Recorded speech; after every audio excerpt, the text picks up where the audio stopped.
Hello, everybody. Welcome to my Gameweek 3 match day reactions. Yeah, so we're going over my predicted score and then how close I was to the actual score. For each of the games. First game, Arsenal 1, Brighton Hove Albion 1. Fair play to Brighton, who now have actually, they've only dropped 2 points out of a possible 9, 7 points after 3 games. Hustler's had an excellent start to life in the Premier League, even taking 2 points off a giant in the league at the moment in Arsenal. So, yeah, fair play to them. Arsenal only could get by for 1-1 and probably were happy to do so at the end of the day because they got red carded. For a good proportion of the match, Declan Rice had a red card. They were playing with 10 men. Fair play to Brighton. Well done. Next match, Nottingham Forest versus Wolves. I predicted a 1-1. And what actually happened was a 1-1. It had draw written all over it, and as predicted, it was exactly as I anticipated. It was a KG draw. Both clubs taking equal amounts off and giving equal amounts to each other. It makes a very good start to the season for Nottingham Forest to now have 5 points off a possible 9 from the first 3 games, but a very poor start for Wolves, who now only have 1 point out of a possible 9. So they really need to pick up some form, or else they're going to start struggling. If they don't start picking up points, they're going to be entering that relegation conversation in no time. It's a long season, still a long way to go, but also good start for Nottingham Forest. So much for me saying I'm not rating Nuno Espirito Santo because, fair play to him. Forest now have more points on the board than Spurs, Chelsea, West Ham, and Man United. So, fair play, I guess.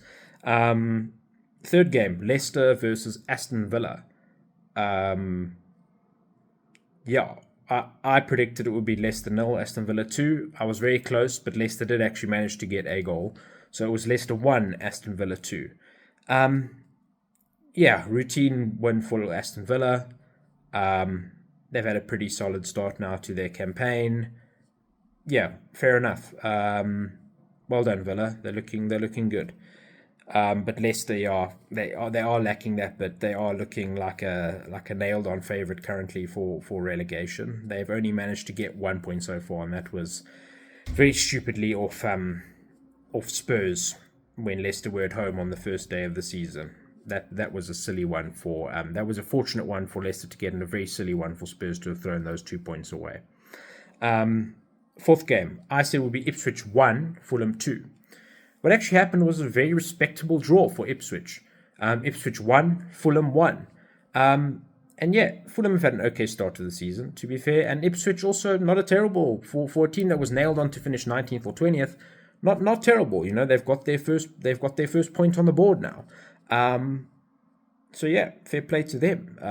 Got the same number of points currently as Wolves and Crystal Palace, so fair play to Ipswich, well done. It was Ipswich 1, Fulham 1. All right, fifth game was Brentford versus Southampton. This one annoyed me because I was so close to having an absolutely perfect prediction if it weren't for added time. And it's not the first time you're going to hear me saying that for these predictions. I said Brentford 3, Southampton 0. With or without Tony. What actually happened was Brentford 3, and then in stoppage time, Southampton annoyingly got one back, so it was 3-1. I was so close. If it weren't for extra time, I would have had a perfect prediction here. But Southampton just... I think at the moment they are looking like the weakest team in the league, definitely. 0 points out of a possible 9 so far, and they were not up for it against Brentford. Brentford showed their quality big time. And they've now shown over the course of this opening 3 games they don't really need Ivan Toney, which is good because now Ivan Toney's gone. He's gone to Saudi. So they're fully prepared for life without him. And they, to be fair to them, striker, no striker, just using wingers, Thomas Frank's coaching ability, they're getting results. Fair play to them. It was Brentford 3, Southampton 1. Sorry, Southampton. That's the first goal. Southampton only scored 1 goal in these opening 3 games, and that was that stoppage time consolation against Brentford now in this game week. So, it's looking bad for them. The next game is another game where if it weren't for added time, I would be I would have, or for the last, not necessarily for added time, if it weren't for the last 10 minutes of a game, I would have had this one correct. And I thought it was quite ballsy when I predicted it, and I was almost vindicated for that being ballsy. But, Everton, I predicted 1-0 to Everton. What actually ended up happening was a 5-goal affair, with Everton very stupidly being 2-0 up until the 87th minute, and then between the 87th minute and the 95th minute, just throwing the game. In just under 10 minutes, they threw the entire game away. Not even getting 1 point, getting 0. It ended up being Everton 2, Bournemouth 3. And you know what? So deflating for the Everton fans. They needed some points on the board. They were so close. They were less than 10 minutes away from getting 3 points. But after those 10 minutes elapsed, they had 0. That means Everton now have 0 points after their first 9 games. And their goal difference is -8. 0 points -8, and it's 3 games in. And they haven't even had any points deductions or anything yet. They're deducting points off themselves. No, very poor start for Sean Dyche.